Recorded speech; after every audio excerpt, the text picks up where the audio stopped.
Powder கொண்டு அதை நிரப்ப வேண்டும் இந்த அல்லி ராணி குளிக்க. இந்த ரீதியில் அன்பு செய்தால் என்னவாகுமோ என் நாடு?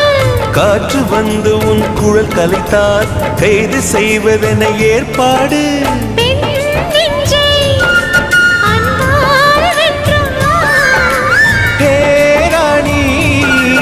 அந்த இந்திரலோகத்தில் நான் கொண்டு தருவேன் நாள் ஒரு பூவீதம். உன் அன்பு அது போதும். தொடு தொடுவெனவே வானவில் என்னை தூரத்தில் அழைக்கின்ற நேரம். விடு விடுவெனவே வாலிப மனது விண்வெளி விண்வெளி ஏறும். மன்னவா ஒரு கோயில் போல் இந்த மாளிகை எதற்காக?